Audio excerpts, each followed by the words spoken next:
Doubt ഇതാണ്, നമുക്ക് നോക്കി വരച്ചപ്പോ അത് ശരിയായില്ല.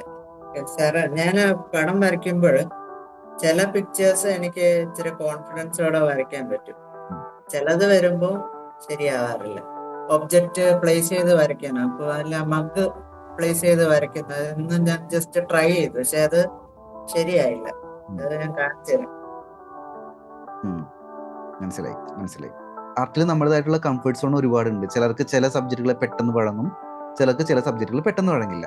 പൊതുവെ സ്റ്റാർട്ടിങ് സ്റ്റേജിൽ റിയൽ ആയിട്ടുള്ള ഒബ്ജക്റ്റ് നോക്കി വരയ്ക്കുന്നത് ഒരു ടാസ്ക്കാണ്. മനസ്സിലാവുന്നുണ്ടോ? കാരണം അതൊരു 3D സ്പേസിൽ ഇരിക്കുന്ന ഒരു പരിപാടിയാണ്. ഒരു കപ്പ് മുമ്പിൽ കൊണ്ടുവച്ച് കഴിഞ്ഞാൽ അതൊരു 3D സ്പേസിൽ ഇരിക്കുന്നത് നോക്കുമ്പോൾ നമ്മൾ 3D ആയിട്ട് നോക്കുന്നത്, നമ്മൾ വരയ്ക്കുന്നത് 2D ആയിട്ടാണ്. അത് ടഫാണ്. നമ്മൾ വിചാരിക്കുന്നത് സിമ്പിൾ കപ്പായിരിക്കും, പക്ഷെ അത് ടഫാണ്, ബുദ്ധിമുട്ടാണ്. പക്ഷേ ഒരു ഫോട്ടോ ആണെങ്കിൽ നമുക്ക് എളുപ്പമാണ്. ഫോട്ടോ 2D സർഫസിലിരിക്കുന്നത്, അത് നേരെ ലൈൻസ് ഒക്കെ നോക്കി നേരെ പകർത്താന്നുള്ളതേ ഉള്ളൂ. അപ്പോൾ റിയൽ ലൈഫ് ഒബ്ജക്റ്റ് വരയ്ക്കുന്നതിൽ ഇഷ്യൂസ് ഉള്ളവരുണ്ടെങ്കിൽ മനസ്സിലാക്കേണ്ട കാര്യം, നിങ്ങളുടെ ഒന്നാമത്തെ ഇഷ്യൂ ഒബ്സർവേഷൻ സ്കില്ല. കാരണം റിയൽ 3Dയിൽ ഇരിക്കുന്ന ഒരു സ്പേസിലിരിക്കുന്ന പരിപാടിനെ ഒബ്സർവ് ചെയ്യാനായിട്ട് നമുക്ക് ബുദ്ധിമുട്ടുണ്ട്. അതിനെ 2D ആക്കി നമ്മുടെ മനസ്സിൽ കൺവേർട്ട് ചെയ്യാൻ നമുക്ക് ബുദ്ധിമുട്ടുണ്ട്. ആ 2D ആക്കി മനസ്സിൽ കൺവേർട്ട് ചെയ്ത കാര്യം പേപ്പറിലേക്ക് പകർത്താനും ബുദ്ധിമുട്ടുണ്ട്.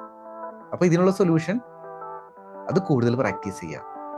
ഒരു ഒരു ഒരു നല്ലൊരു ടൈം ടേബിൾ വെച്ച് ആഴ്ചയിൽ 2 ദിവസമോ അല്ലെങ്കിൽ ഒരു ഗ്യാപ്പ് ഇങ്ങനെ 1.5 വിട്ടിട്ടോ മറ്റോ സിമ്പിൾ ഒബ്ജക്റ്റുകൾ മുന്നിൽ വെച്ച് പ്രാക്ടീസ് ചെയ്യുക. പതിയെ ഇമ്പ്രൂവ് ആവും. അതാണ് നമ്മുടെ സൊല്യൂഷൻ കേട്ടോ.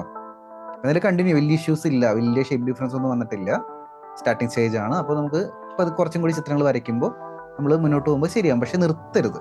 ഇത് ശരിയായിട്ടില്ല എന്ന് വിചാരിച്ചിട്ട് still life drawing, original object നോക്കി വരയ്ക്കുന്ന പ്രോസസ്സ് നിർത്തരുത്.